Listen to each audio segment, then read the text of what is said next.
Catenation is the ability of an atom to form bonds with other atoms of the same element. It is exhibited by both carbon and silicon. Compare the capability of catenation of two elements given reason. बेटा ये मैंने आपको class में भी solve कराया था, मैं दोबारा से सॉल्व करा देता हूँ, ठीक है। बहुत ही अच्छा क्वेश्चन है, बहुत ही अच्छा, इसका आंसर भी काफी सारा है, काफी सारे पॉइंट्स है इसके अंदर, ठीक है। Catenation is showed by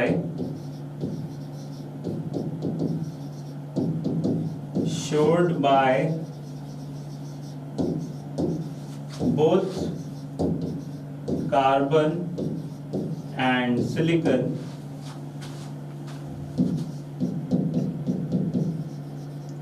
but the catenation or linking property of carbon is higher than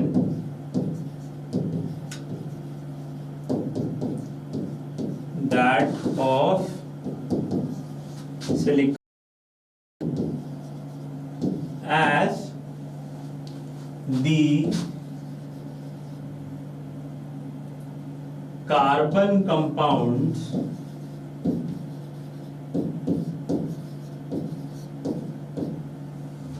so formed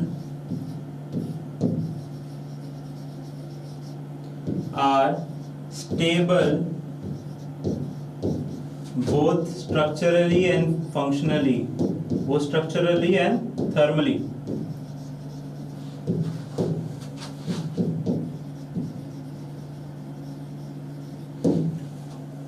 Both structurally and thermally,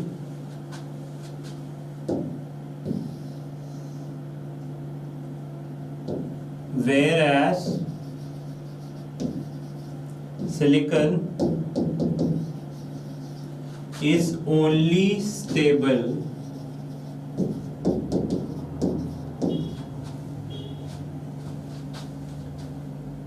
till its number is 8, till it is 8 in number.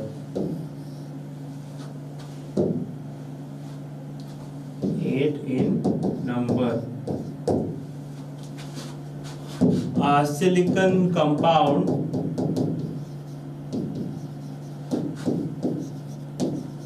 higher than that of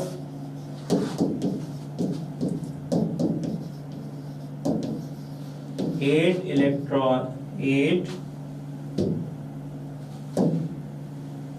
silicons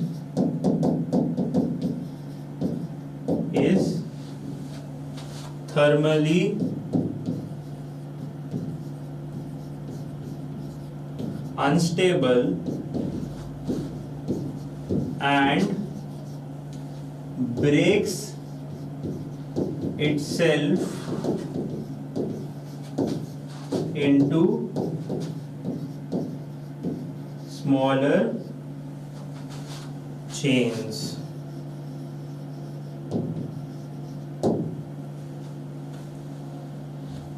ठीक है, तो sir आपने तो बहुत सारा कुछ लिख दिया बेटा, सीधा सीधा आंसर है, कुछ भी नहीं है। सिलिकॉन की जो भी, अगर आपको इसकी रीजनिंग भी देखनी है तो और देख लो। जो सिलिकॉन होता है ना बेटा, सिलिकॉन जो होता है ना, SI, अगर इसी का मैं फॉर्मूला बनाऊं SiNH2n+2, ये वाला जो फॉर्मेट है ना, ये सिलिकॉन भी इसी में बनाता है अपना कंपाउंड, ठीक है। लेकिन बेटा क्या होता है इसमें, जो आपका N है ना, ये N8 तक जो है वो स्टेबल रहेगा ये कंपाउंड, SI8 तक तो स्टेबल रहेगा। SI जैसे ही आपका 9 वगैरह कुछ भी हुआ तो ये क्या होगा, अनस्टेबल हो जाता है। ये अपने आप को क्या कर लेते हैं, रिंग्स में तोड़ लेते हैं, छोटी छोटी रिंग्स बनाते हैं, उसमें तोड़ लेते हैं अपने आप को, ठीक है। ये हो जाता है सीन। इसलिए क्या होता है, आपका जो कार्बन है, लेकिन कार्बन आप कितना भी देख लो, कार्बन का आप N देख लेते हो, आप 1 भी देख सकते हो, और कार्बन का N आप 1000 और 10,000 भी देख सकते हो, ठीक है। क्यों? क्योंकि इसके जो कार्बन कंपाउंड होते हैं वो इतने लंबे लंबे होते हैं, और हर कार्बन कंपाउंड जो होगा वो क्या होगा, थर्मली स्टेबल होता है। अब जब थर्मली स्टेबल का मतलब हर टेम्परेचर में हल्का सा भी वेरिएशन होता है, तो उसकी वजह से ये कंपाउंड टूटता नहीं है। क्या नहीं होता है सर, ये कंपाउंड ये टूटता नहीं है, ठीक है। इस वजह से हम क्या बोलते हैं कि जो कैटेनेशन है, कैटेनेशन की जो प्रॉपर्टी है वो किस में ज्यादा है सर, कार्बन में ज्यादा है एज कंपेयर टू सिलिकॉन, ठीक है।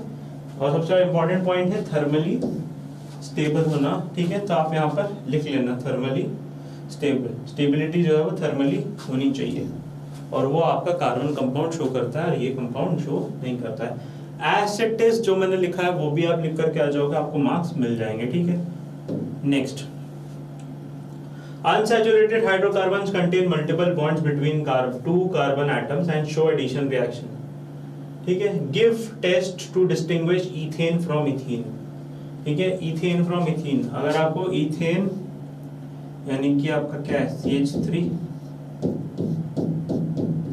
इनको अगर आपको एडिशन रिएक्शन मतलब बेसिकली आपको इसको डिस्टिंग्विश करना है ईथेन को इथीन से, कैसे करोगे, ठीक है बेटा। एक तो टेस्ट है आपका ब्रोमीन वाटर का, क्या है आपका ब्रोमीन वाटर का, ठीक है। ब्रोमीन वाटर में क्या होगा, जो आपका इथेन होगा वो क्या है, डीकलराइज नहीं कर पाएगा, विल नॉट डीकलराइज, ठीक है। बट जो अगर आपका इथीन होगा क्या कर लेगा, वो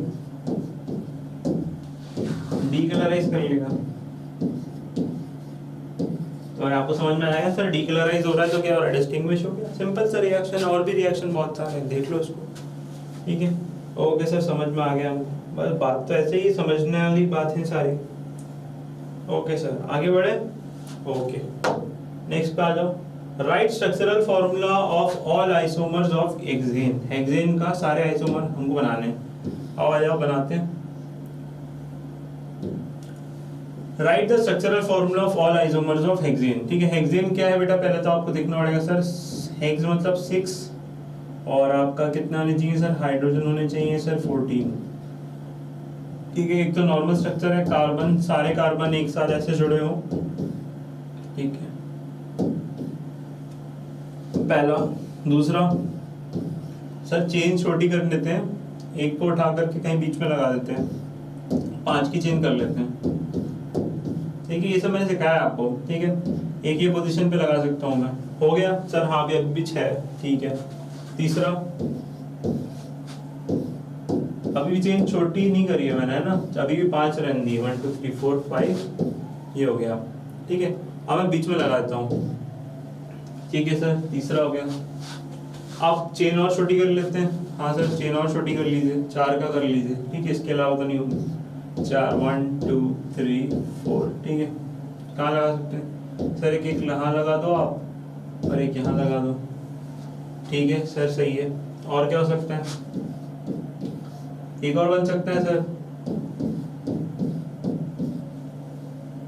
एक ही कंपाउंड के एक ही के ऊपर लगा दो, हो गया। ये सारे क्या हो सकते हैं सर, ये सारे हो सकते हैं आपके क्या, आइसोमर्स ऑफ हेक्सेन, ठीक है। मैं हाइड्रोजन बनाऊंगा बेटा, फॉर्मूला आपको समझ में आ जाएगा, कंपोजिशन से क्लियर हो जाएगी। क्या है यहाँ पर देखो, CH3, यहाँ पे H2 H2 H2 H2 H3, ठीक है। ऐड करोगे C6H14, यहाँ पे भी देखो H3 H3, यहाँ पर H H2 H2 H3, इनके देख लो, कोई इशू नहीं है। H3 H2 H 3 जगह से बॉन्डेड है ना ऑलरेडी, H3 H2 H3, इनके देख लो, कोई इशू नहीं है। देख लो इनके देख लो सर, यहाँ पे H3 टर्मिनल पे जो भी होंगे सब में H3 होगा। बीच में क्या है सर, यहाँ पे ये भी 3 ये भी 3, H H, इसका H3 टर्मिनल पे जो भी होंगे H3, बीच वाला 4 से जुड़ा हुआ है, ये वाला किससे जुड़ा है सर, ये 2 बचे हैं इसमें, बीच वाला 4 से जुड़ा हुआ है, जरूरत ही नहीं है उसे, ठीक है। हाइड्रोजन ऐड करके देख लो बेटा, आपको मिलेगा C6H14, C6H14 में लेंगे, सब में आपको देख समझ में आ जाएगा आपको।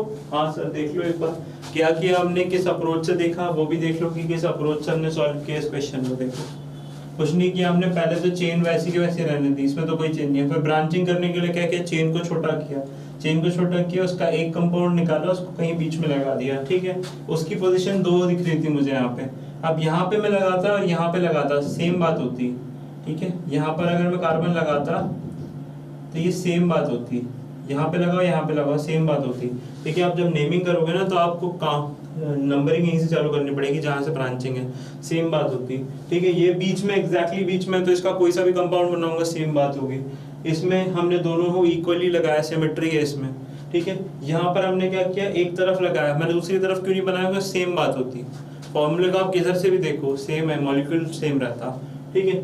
समझ में आया आपने कैसे आइसोमर बनाया। हाँ सर आइसोमर का मतलब क्या होता है सर, मॉलिक्यूलर फॉर्मूला सिमिलर होना चाहिए, बाकी स्ट्रक्चर में डिफरेंट। हाँ दिखा आप कितने सारे स्ट्रक्चर बन गए, ठीक है।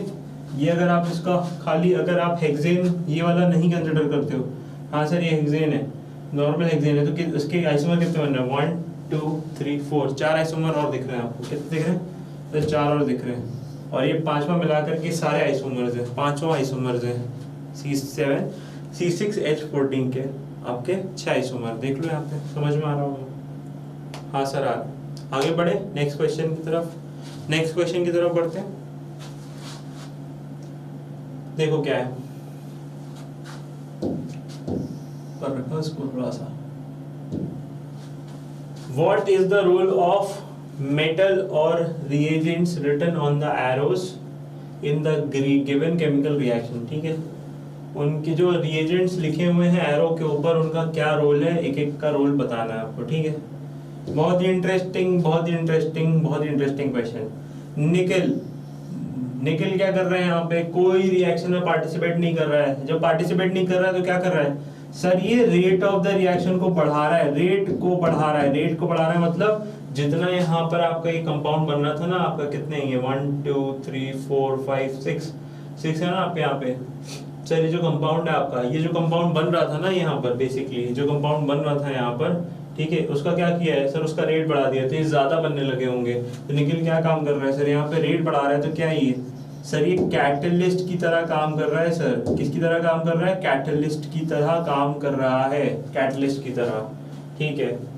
सेकंड देखो, CH3 COH CH3 CH2OH concentrated H2SO4, यहाँ पे कॉन्सेंट्रेटेड H2SO4 क्या काम कर रहा है, यहाँ पे हमको चेक करना है। सर कॉन्सेंट्रेटेड H2SO4 क्या कर रहा है यहाँ पे, ये देखो आपका अल्कोहल था और ऑक्सीजन था, मतलब बेसिकली अल्कोहल था और आपका कार्बोक्सिलिक एसिड था, एस्टर बनाने में हेल्प कर रहा है यहाँ पे। तो कॉन्सेंट्रेटेड H2SO4 क्या काम कर रहा है यहाँ पर, देखो ठीक है क्या हो रहा है यहाँ पे। अगर हम इसको देखें तो H रिड्यूस हो गया, H निकल गया, ठीक है, H निकल गया। तो अगर हम इसको, इस कंपाउंड को इस कंपाउंड से देखें तो क्या हो रहा है सर, ऑक्सीजन ऐड हो रहा है, इसमें ऑक्सीजन ऐड हो रहा है। तो ऑक्सीजन ऐड हो रहा है, बेसिकली हाइड्रोजन रिमूव हो रहा है और ऑक्सीजन ऐड हो रहा है, दोनों को हम ऑक्सीडेशन बोलते हैं। तो यहाँ H2SO4 किस तरह के काम कर रहे हैं सर, ये ऑक्सीजन ऐड करने का काम कर रहे हैं, ऑक्सीडाइजिंग एजेंट है ये, ऑक्सीडाइजिंग एजेंट। नेक्स्ट वाला देखो सर, यहाँ पे CH3 CH2OH एल्कलाइन KMNO4 देखने की भी जरूरत नहीं है, ये ऑक्सीडाइजिंग एजेंट होता ही है बेटा, रिएक्शन में इन्वॉल्व ही नहीं होगा, ऑक्सीडाइजिंग एजेंट दिखेगा ना कभी भी लगा देना।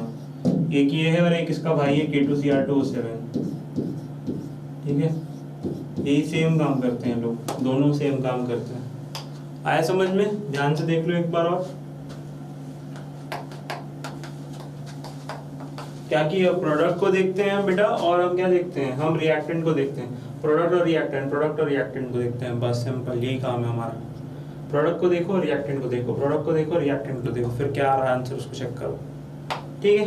ये हो गया, नेक्स्ट क्वेश्चन की तरफ बढ़ते हैं बेटा। देखो क्या है next question, what is combustion. अरे बहुत ही अच्छा क्वेश्चन है, क्या होता है कंबशन बेटा, ठीक है। हमको कार्बन के रिस्पेक्ट में बताना है आंसर, किसके रिस्पेक्ट में बताना है सर, कार्बन के रिस्पेक्ट में बताना है, ठीक है। The burning of carbon compound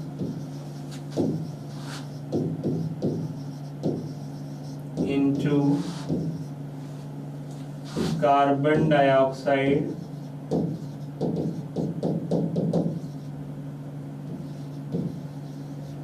water while releasing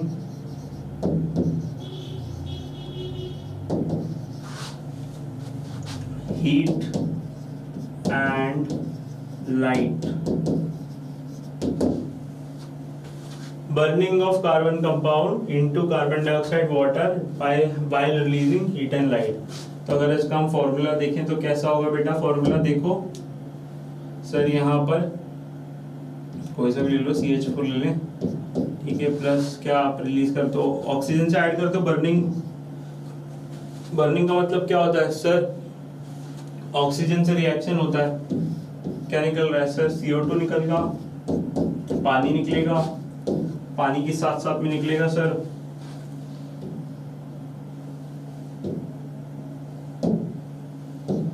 पानी के साथ साथ में क्या निकलेगा सर? निकलेगा आपका कार्बन कंपाउंड, ठीक है, क्या निकलेगा? हीट और क्या सर? लाइट। ये होता है कंबशन, ठीक है।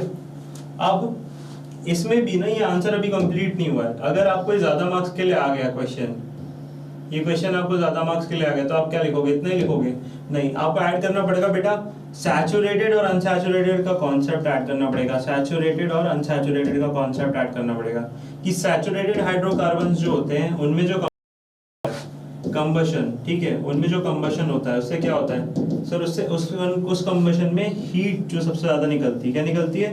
हीट इज गिवन, या बेसिकली यहां पर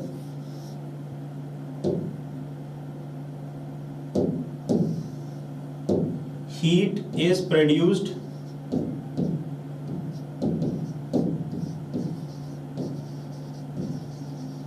in a great extent, ठीक है, बहुत ज्यादा हीट निकलती है इसमें, दैट इज वाई, ठीक है, that is why it is used as great fuels, ठीक है।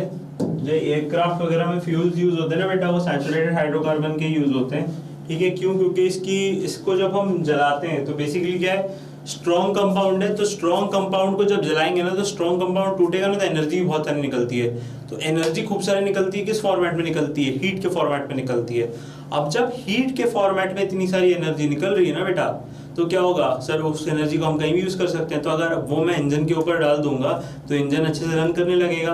तो अगर कोई भारी एक्सटेंसिव इंजन हुआ, जैसे कि आपको फ्लाइट वगैरह, एयरक्राफ्ट वगैरह बहुत तेज उड़ते हैं, ठीक है, तो उनमें आपको ऐसी एनर्जी की जरूरत रहती है, हायर एनर्जी की जरूरत रहती है। तो वहां पर फ्यूल्स जो होते हैं वो किसे यूज होते हैं? यही सैचुरेटेड हाइड्रोकार्बन। एयरक्राफ्ट वगैरह में ऐसे ही फ्यूल्स यूज करते हैं, ठीक है सर। ये तो हो गई सर, आपने फ्यूल्स के बारे में बात कर ली, अनसैचुरेटेड हाइड्रोकार्बन की बात कर ली। सर अनसैचुरेटेड के बारे में भी बात कर लीजिए। चलो अनसैचुरेटेड के बारे में बात करते हैं। अनसैचुरेटेड हाइड्रोकार्बन में क्या होता है?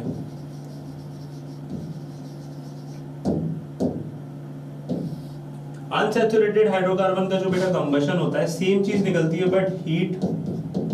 But they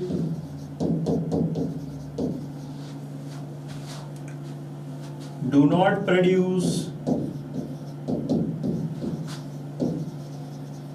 extensive heat as they do not burn properly.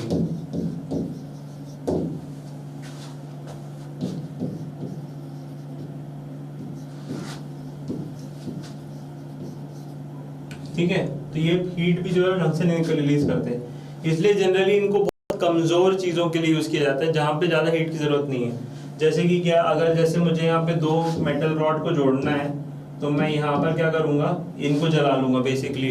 Unsaturated hydrocarbon जो होता है इथाइन, बेसिकली इथाइन का एग्जांपल भी दिया है, बुक में भी दिया है। इथाइन जो होगा, इथाइन है ना, इथाइन का कॉम्बिनेशन जो होता है उसको जला लो यहाँ पर, वो इतनी हीट रिलीज कर देगा कि ये दोनों मेटल पीसेस जो है वो मेल्ट हो जाएंगे और एक साथ जुड़ जाएंगे। इतनी एनर्जी रिलीज कर सकता है ये, ठीक है। बट अगर मैं सैचुरेटेड यूज करूंगा तो बेटा पूरा का पूरा जो स्ट्रक्चर है मेटल का, पूरा का पूरा स्ट्रक्चर जो है वो क्या हो जाएगा, डिकम्पोज हो जाएगा, ये पूरा का पूरा मेल्ट हो जाएगा, वो तो हमको करना नहीं है। ओके सर, ओके सर, ये दोनों हमें बात हो गई। और क्या क्या है सर इसमें अगर आप लिख रहे हो कंबशन के बारे में तो ये जरूर लिखो कि जब भी हम सैचुरेटेड हाइड्रोकार्बन के बारे में बात करते हैं तो ये ब्लू कंबशन यानी कि ब्लू फ्लेम से जलता है। किससे?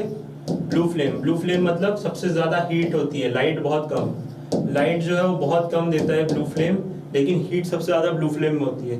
यहाँ पे बेटा लाइट आपको भरपूर मिलेगी बट सोटी फ्लेम से जल रहा होगा। सोटी फ्लेम मतलब ये प्रॉपरली बर्निंग नहीं होती ना सोटी फ्लेम, ठीक है, सोटी फ्लेम से जल रहा है और लाइट जो है बहुत ज्यादा, ठीक है। तो जो आप बर्निंग ऑफ कैंडल देखते हो बेसिकली वो है क्या? अनसैचुरेटेड हाइड्रोकार्बन का जलना है आपको। आया समझ में? लाइट बहुत ज्यादा है, लाइट ही लाइट है उसमें, बट एनर्जी या हीट जो है वो ज्यादा नहीं होती, ठीक है। तो ब्लू फ्लेम में जो है एनर्जी हीट सबसे ज्यादा निकलती है, ये भी आपका कंबशन के अंदर है। तो ये सारी ही चीजें जो है आपको कंबशन में कंप्लीट करनी है, ठीक है, समझ में आ रहा है? ओके, चलो आगे बढ़ते हैं नेक्स्ट क्वेश्चन की तरफ, ठीक है। How can you differentiate saturated और unsaturated hydrocarbon on the basis of burning behaviour, ठीक है। अरे अभी हमने इसको करा, क्या करेंगे सर इसमें? सैचुरेटेड और अनसैचुरेटेड को कैसे आप दिखा दोगे? सिंपल बेटा, बेसिकली सबसे पहली बात तो बेटा फ्लेम के ऊपर बात कर सकते हो, ठीक है। एक में अगर आप सैचुरेटेड लेते हो, एक में अनसैचुरेटेड लेते हो, एक में आप बोल सकते हो कि सर फ्लेम ये तो ब्लू से जलता है, ये किससे जलता है? ये सोटी से जलता है, ठीक है। फिर यहाँ पे बोल सकते हो हीट जो है सबसे ज्यादा रिलीज इसमें होती है, इसमें जो हीट होती है वो ऑप्टिमम नहीं होती, इसलिए इसको ज्यादा अच्छा फ्यूल भी बोलते हैं। इसमें जो हीट रिलीज होती है वो लो रिलीज होती है, ठीक है।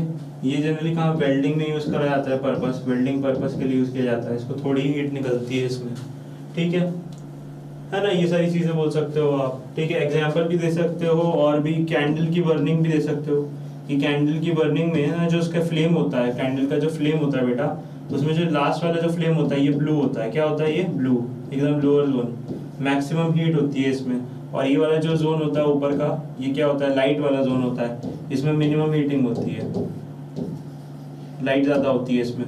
और ऊपर की तरफ देखोगे तो ना यहाँ पर क्या होता है? कार्बन जो है वो कभी कभी अनबर्न रह जाता है, तो अनबर्न रह जाता है, ऊपर जाता है तो क्या हो जाता है? खाली कार्बन कार्बन मिलता है, कार्बन डाइऑक्साइड आपको नहीं मिलता है।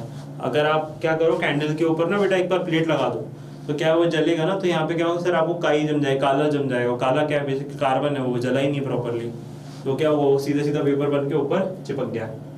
ये सारे पॉइंट है उसके अंदर इंक्लूड होने चाहिए इस क्वेश्चन के अंदर, ठीक है। देखो इसको जरा एक बार, फिर आगे क्वेश्चन पे पढ़ते हैं, नेक्स्ट क्वेश्चन की तरफ पढ़ते हैं। पहले इसको देख लो एक बार इसको। ओके सर, देख लिया सर। और बताओ, देखो क्या बोल रहा है वो, हाउ कैन यू डिफरेंशिएट, और किस चीज से डिफरेंशिएट कर सकते हो सर? ये सारी चीजें एग्जांपल है आपकी।